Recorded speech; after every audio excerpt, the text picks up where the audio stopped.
और उसमें पहले 4 नंबर्स तो है वो ऑलरेडी सॉर्टेड है, आखिरी दो दो नंबर हैं वो सॉर्टेड नहीं है।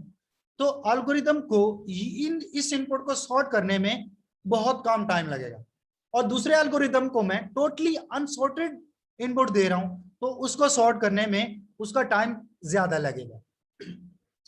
तो जब आप एल्गोरिदम की बेस्ट होने का अंदाजा लगा रहे हैं और उसको चेक कर रहे हैं कि ये एल्गोरिदम बेस्ट है या नहीं, आप उसकी इनपुट और एक्सटेंड टू विच, अच्छा एक्सटेंड की मतलब ये हुआ कि आप जो इनपुट दे रहे हैं उसको भी आपने देखना है ये किस हालत में है, ये किस शेप में है, आप उसको देख लेना है कि ऑलरेडी इसमें कुछ सॉर्टेड इनपुट्स तो नहीं है। Possible restrictions on the input values, possible restrictions on the input value। Students, आप लोगों ने अरे में से नंबर्स को फाइंड भी किया होगा। सर्चिंग, जैसे मैंने अभी थोड़ी देर पहले बात की कि सॉर्टिंग एंड सर्चिंग ये दो चीजें जो है वो आपके कंप्यूटर की प्रोग्रामिंग में बहुत ज्यादा डिस्कस होती हैं और इस पे आपको बहुत आप ज्यादा काम भी करते हैं। आपने सर्चिंग पे काम किया होगा तो आप देखते हैं कि जब आप सर्चिंग का काम करते हैं तो उसमें कुछ ऐसी सर्चेस भी होती हैं जिनमें जिसमें से आप सर्च उस वक्त कर सकते हैं जब तक वो वैल्यूज सॉर्टेड ऑर्डर में ना हो, तरतीब में ना हो, आप उस वक्त तक सर्चिंग का काम कर ही नहीं सकते। अब ये जो वैल्यू का तरतीब में होना है ये रिस्ट्रिक्शन है आपकी इनपुट के ऊपर, यानी अगर आपकी वैल्यूज तरतीब में होंगी तो आप उसमें से वैल्यू को फाइंड कर सकते हैं, अगर वो तरतीब में नहीं है तो फिर देन आप उन वैल्यूज में से उस इनपुट में से आप किसी वैल्यू को सर्च नहीं कर सकते। इसका मतलब ये हुआ कि आपने सर्चिंग के लिए जो एल्गोरिदम लिखा है वो काम ही नहीं कर रहा, वो काम करेगा जब आपके पास वैल्यूज सॉर्टेड ऑर्डर में होंगी। तो इसलिए जब आप किसी एल्गोरिदम के बेस्ट होने को डिफाइन कर रहे हैं तो फिर आपको उन जो आप इनपुट दे रहे हैं उसके ऊपर जो रिस्ट्रिक्शन अप्लाई की जा रही हैं उनको भी आपको सामने रखना होगा, फिर आप ये डिसाइड कर सकते हैं कि कौन सा एल्गोरिदम बेस्ट काम कर रहा है। इसके अलावा the kind of storage devices to be used, और स्टूडेंट ये भी बहुत अहम फैक्टर है। जब आप किसी एल्गोरिदम को ये देखना चाहते हैं कि ये एल्गोरिदम बेहतर काम कर रहा है और ये एल्गोरिदम अच्छा काम नहीं कर रहा, तो आपने जो इनपुट आपने स्टोरेज डिवाइसेस पे स्टोर करके रखी है या इवन जो आप रैम यूज कर रहे हैं उनके बारे में भी आपको पता होना चाहिए। ये बड़ी अहम बात है। मसलन आप हार्ड डिस्क पे आपकी इनपुट पड़ी है फाइल की शक्ल में, आप एल्गोरिदम को कहते हैं वहां से उठाओ, और दूसरे एल्गोरिदम को कहते हैं आप डिस्केट आप फ्लॉपी डिस्क से इनपुट को उठाओ। तो अब फ्लॉपी डिस्क का जो एक्सेस टाइम है वो बहुत ज्यादा है बनिस्बत हार्ड डिस्क से। अब हार्ड डिस्क से जल्दी इनपुट मिल जाएगी और आपको फ्लॉपी डिस्क से आपको जल्दी इनपुट नहीं मिलेगी, वो ज्यादा टाइम लगाएगी। तो आपको फिर इन चीजों को भी ज़हन में रखना है, इन तमाम चीजों को, इन तमाम फैक्टर्स को आपको ज़हन में रखना होगा जब आप ये डिसाइड करने लगेंगे कि कौन सा एल्गोरिदम बेस्ट है। अब स्टूडेंट इन क्वेश्चंस को अगर आप ज़हन में रखें तो हमें पता चल जाता है कि हम एल्गोरिदम डिजाइन क्यों कर रहे हैं। हम एल्गोरिदम इसलिए डिजाइन कर रहे हैं कि हम काम तो करवाना ही चाहते हैं लेकिन हम काम बेहतरीन अंदाज में करवाना चाहते हैं, जल्दी काम करवाना चाहते हैं। आइए स्टूडेंट अगली स्लाइड्स पे हम इन्हीं चीजों को डिस्कस करते रहेंगे और यही चीज हमारी मजीद हमारे इन कंसेप्ट्स को बेहतर करेगी। Which is the correct algorithm, कौन सा एल्गोरिदम बेहतर है आपके नजदीक। ये कल सैम ने मेरे ख्याल में क्वेश्चन भी मुझसे किया था कि सर हमें पता कैसे चलेगा कि कौन सा एल्गोरिदम बेहतर है।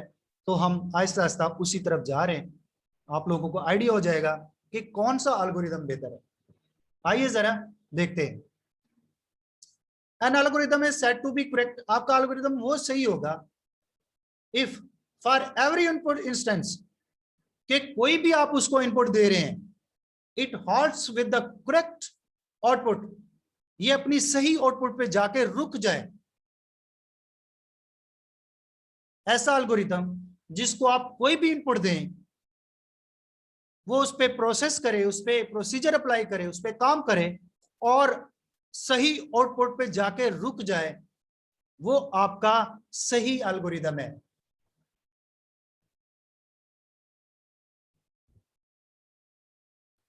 अगेन इसी बात को, we say that the correct algorithm solves the given computation problem, कि जो आपका सही एल्गोरिदम होता है वो आपकी जो आपने प्रॉब्लम दी है उसको, वो उसको सही सॉल्व करे, उसको सॉल्व करे, वो आपका सही एल्गोरिदम। और इनकरेक्ट एल्गोरिदम कौन सा है? might not that halt at all one some input instance। अब सही एल्गोरिदम तो रुक रहा है, वो आपको सही आउटपुट दे के रुक रहा है, और जो गलत आपका इनकरेक्ट एल्गोरिदम है वो पॉसिबल है कि वो ना रुके, और it might halt with an answer other than the desired one, और या फिर वो वहां जाके रुके जहां आपको ऐसी आउटपुट मिले जो आप चाहते ही नहीं है। इनकरेक्ट एल्गोरिदम कौन सा हुआ? जो या तो बिल्कुल काम करना छोड़े ही ना, करता रहे, जैसे आपने इन्फिनिट लूप्स देखे होंगे, इसी तरह, या फिर ऐसी आपको आउटपुट दे जो आपकी डिजायर्ड आउटपुट हो ही ना, ऐसे एल्गोरिदम को हम इनकरेक्ट एल्गोरिदम का नाम देते हैं।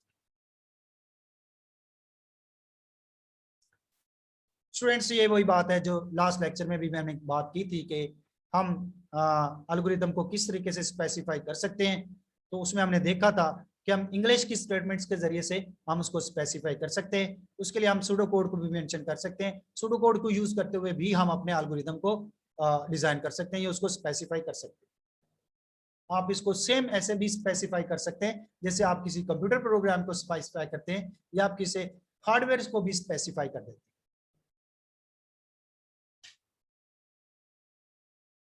ऐसे ही आप अपने एल्गोरिदम को भी स्पेसिफाई कर सकते हैं। अब इसमें अगर हम देखें तो सिर्फ एक रिक्वायरमेंट बहुत जरूरी है, और वो कौन सी है? The only one requirement is that specification must provide the precise description of computation procedure to be followed। यानी आपका जो इस स्पेसिफिकेशन में अहम रिक्वायरमेंट है वो ये है कि आप जो स्पेसिफिकेशन लिख रहे हैं, जो स्पेसिफिकेशन बयान कर रहे हैं एल्गोरिदम की, वो आपकी प्रॉब्लम को बड़ी वाज़ेह तौर पे बयान करे और उसका हल दे आपको।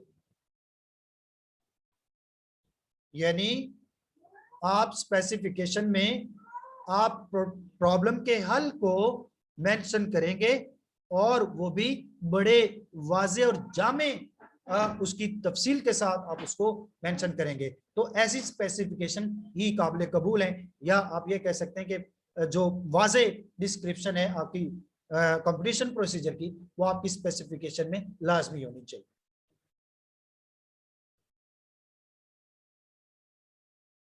स्टूडेंट्स, क्या एल्गोरिदम हमारी टेक्नोलॉजी है, या क्या एल्गोरिदम एक टेक्नोलॉजी है? बिल्कुल है। सवाल यह है कि हम टेक्नोलॉजी इस्तेमाल क्यों करते हैं? इसका आंसर यह है कि नई नई टेक्नोलॉजीज, हमारे पास एक टेक्नोलॉजी हमने, अच्छा टेक्नोलॉजी जो होती है, ये भी मैं आपको बता दूं कि टेक्नोलॉजी की डेफिनेशन में ये चीज है कि आपके पास जो बेहतरीन सोर्सेज हैं करंटली मौजूदा वक्त में, जो आपके पास लेटेस्ट और बेहतरीन सोर्सेज है किसी भी मसले को हल करने के लिए, वो आपकी टेक्नोलॉजी है। टेक्निक्स है, नॉलेज है, प्रोसीजर्स हैं, मेथड्स हैं, आपके पास टूल्स हैं, रिसोर्स, तमाम चीजें ये आपकी टेक्नोलॉजी में आ जाती है। और जो करंट, जो मौजूदा लेटेस्ट प्रॉब्लम्स को सॉल्व करे, वो हमारी टेक्नोलॉजी होगी।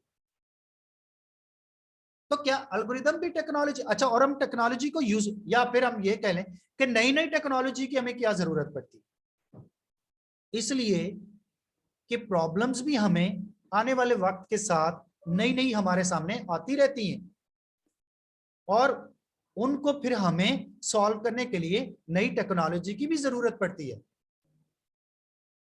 तो क्या एल्गोरिदम की भी हमारी कोई टेक्नोलॉजी है? यानी क्या ये भी किसी मसले को हल कर रहा है? डेफिनेटली कर रहा है स्टूडेंट्स। ये जो सबसे ज्यादा मसले को हल कर रहा है, उसमें दो चीजें हैं। एक तो आपका कंप्यूटेशन टाइम है, और दूसरा आपकी स्पेस है, मेमोरी स्पेस है। आपका प्रोग्राम अगर किसी मसले को हल करने के लिए बहुत ज्यादा टाइम ले रहा है, तो आप समझ लें कि ये प्रोग्राम ये कोई भी एक्सेप्ट नहीं करेगा। और इसी तरह आपने कोई प्रोग्राम लिखा है और उसने मेमोरी में बहुत ज्यादा जगह घेर ली है, तो ऐसा प्रोग्राम कभी भी काबिल कबूल नहीं होगा। ऐसा प्रोग्राम एक्सेप्टेबल है जो बहुत जल्द आपको रिजल्ट दे रहा है, और मेमोरी में, और मेमोरी को भी बड़े अच्छे अंदाज से मैनेज कर रहा है। तो इन प्रॉब्लम्स को, अगर आपका टाइम भी ज्यादा लग रहा है, मेमोरी भी ज्यादा यूजेज में आ रही है, तो ये प्रॉब्लम है। और इन प्रॉब्लम्स को सॉल्व करने के लिए हमारे पास एल्गोरिदम है, और ये एल्गोरिदम इस तरीके से हमारी एक टेक्नोलॉजी है। आइए जरा इस पैराग्राफ के जरिए से पढ़ के देख लेते हैं, यहां पे वो क्या कह रहा है। Suppose computer was infinitely fast and computer memory was free. Students, आप, वो कहता है कि आप फर्ज कर लें कि आपके पास कंप्यूटर भी बहुत फास्ट है और उसकी मेमोरी भी बहुत आपके पास फ्री है, बहुत फ्री है। Would you have any reason to study algorithm? तो फिर क्या आपके पास कोई रीजन है कि आप एल्गोरिदम को स्टडी करें और एल्गोरिदम डिजाइन करें? क्या ऐसा कोई रीजन है? The answer is yes. वो कहता है बिल्कुल है।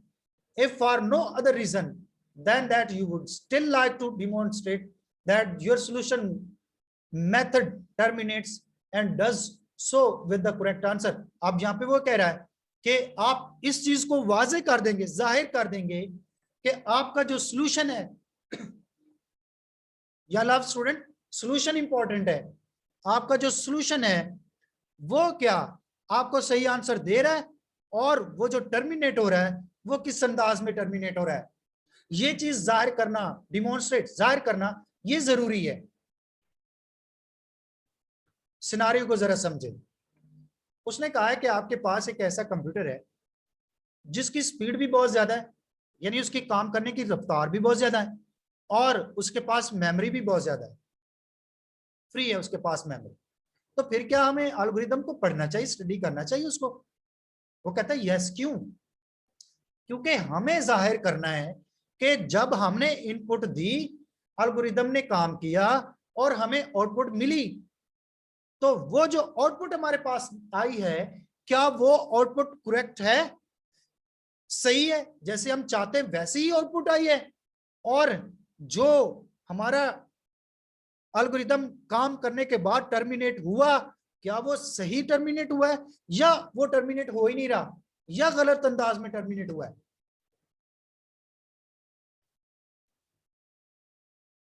ये पता लगाने के लिए हमें एल्गोरिदम को स्टडी करना पड़ेगा,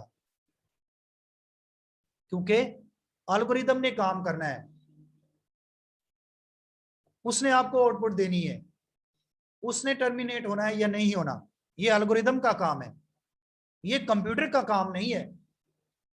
कंप्यूटर तो आपका फास्ट भी है और उसकी मेमोरी भी फ्री है, लेकिन जब एल्गोरिदम अप्लाई किया जाएगा तो उसके काम करने की रफ्तार अब एल्गोरिदम डिफाइन करेगा, और मेमोरी कितनी ले रहा है रैम में, वो भी ये एल्गोरिदम ही डिफाइन करेगा। इसलिए एल्गोरिदम को डिफाइन करना, स्टडी करना ये जरूरी है।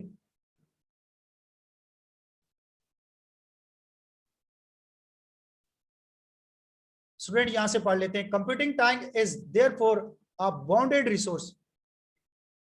स्टूडेंट्स आपकी मेमोरी बेशक सस्ती भी हो, जितनी आपके पास हो, उसको एल्गोरिदम की कंप्यूटिंग टाइम पे लाजमी उसका असर पड़ता है। और आपका जो प्रोसेसर है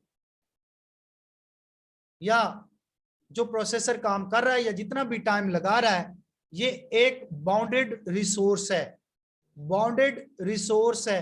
और इसी तरह आपकी जो मेमोरी में स्पेस है, ये भी एक बाउंडेड रिसोर्स है। स्टूडेंट्स ये बाउंडेड का मतलब क्या हुआ? बाउंडेड का मतलब ये है, हमें यहाँ पे कंप्यूटिंग टाइम की बात कर लेते हैं। बाउंडेड का मतलब ये हुआ कि आप कभी भी नहीं चाहेंगे कि आपका प्रोग्राम 10 मिनट लगाए एक छोटे से काम को करने के लिए।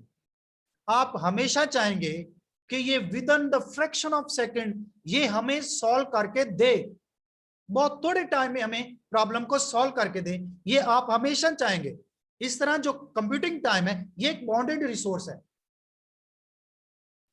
दूसरी तरफ आ जाए, आप ये भी कभी नहीं चाहेंगे कि आपकी जो मेमोरी है रैम में, आपकी जो मेमोरी यूटिलाइज हो रही है वो भी सारी की सारी एक ही प्रोग्राम उसको कैप्चर करके बैठ जाए।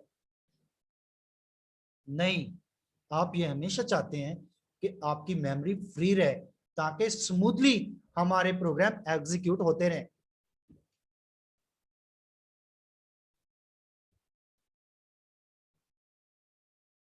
तो इसलिए हमें एल्गोरिदम को स्टडी करना पड़ेगा और उसको इस तरीके से डिजाइन करना पड़ेगा कि ये मसाइल हमारे हल होते हैं।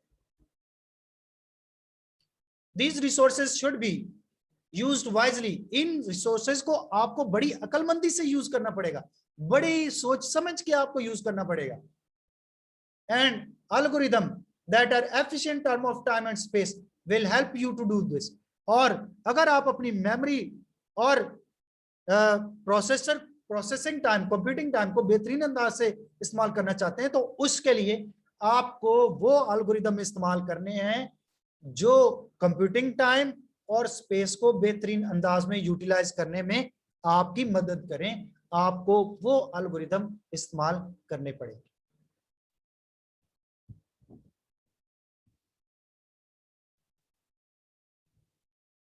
स्टूडेंट्स आप समझ चुके होंगे हमें एल्गोरिदम की जरूरत क्यों पड़ रही है, हम क्यों इनको इस्तेमाल करें।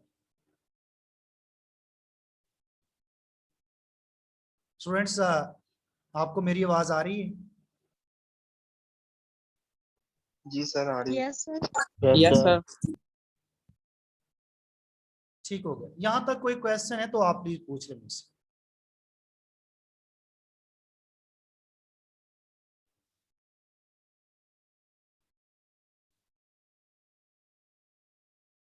स्टूडेंट्स ये हमारे पास एक स्लाइड है। अभी हम जो बातें कर रहे थे और मैंने अभी आपको थोड़ी देर पहले कहा भी था कि नेक्स्ट स्लाइड पे नेक्स्ट लेक्चर में हम इंशाल्लाह बकायदा इसको देखेंगे। ये थोड़ा सा एक इंट्रोडक्शन होगा, या प्रैक्टिकली नहीं होगा कि हम किस तरीके से समझ लगा सकते हैं, पता लगा सकते हैं कौन सा एल्गोरिथम हमारा बेस्ट है। एक ओवरव्यू है और यहाँ पे हम इस चीज़ को ये भी ज़रूर डिस्कस करेंगे कि एल्गोरिथम बकायदा प्रैक्टिकली कैसे अप्लाई होते हैं और उसमें मैथमेटिकली कौन सी चीज़ें इन्वॉल्व हैं। ये सारी डिस्कशन जो है वो हमारी इंशाल्लाह अगले लेक्चर में हमारे साथ चलती रहेगी। यहाँ आप इस हेडिंग को देख रहे होंगे, ये हमारे पास एफिशिएंसी है। ये एफिशिएंसी में आपको शॉर्टली थोड़ा सा बता देता हूँ। नेक्स्ट लेक्चर पे मैं इस स्लाइड को पूरी डिटेल्स के साथ आपको डिस्कस करूंगा, आपको वाजे करूंगा। मैं आपको ये बता दूं कि एल्गोरिदम हमेशा इसलिए डिजाइन किए जाते हैं कि आप जो काम कंप्यूटर से करवाना चाहते हैं प्रोग्राम की शक्ल में, ये भी जरूरी बात है कि प्रोग्राम की शक्ल में जो काम आप कंप्यूटर से करवाना चाहते हैं वो आपका बेहतरीन एफिशिएंट अंदाज में होना चाहिए, ऑप्टिमल सॉल्यूशन के साथ वो काम होना चाहिए। ये इसलिए हम एल्गोरिदम को डिजाइन करते हैं। हमारे पास कुछ एग्जांपल्स हैं। यहाँ पे हमारे पास इंसर्शन सॉर्ट है, मर्ज सॉर्ट है, और उनको मैथमेटिकली भी डिस्क्राइब किया गया है कि ये कितना टाइम लेते हैं।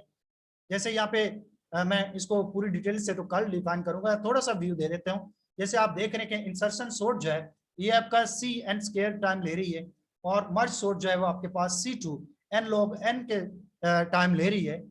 तो ये दोनों आपके कंपटीशन है, कंपटीशनल प्रॉब्लम्स हैं, और ये इंसर्शन और सॉर्टिंग का काम कंप्यूटर से करवाया जाता है। तो ये प्रॉब्लम्स हैं और ये इतना इतना टाइम ले रही है। ये कैसे टाइम ले रही हैं, इतना कैसे टाइम ले रही हैं, इंशाल्लाह हम इनको चीजों को बड़ी डिटेल से आने वाले फर्दर लेक्चर्स में डिस्क्राइब करेंगे। यहाँ सिंपली हम आपको थोड़ा सा एक मैथमेटिकली इसको इंट्रोड्यूस करवाएंगे। कल के लेक्चर में हम इस पे पूरी डिटेल से बात करेंगे, और हम यहाँ पे देखेंगे भी कि कौन सी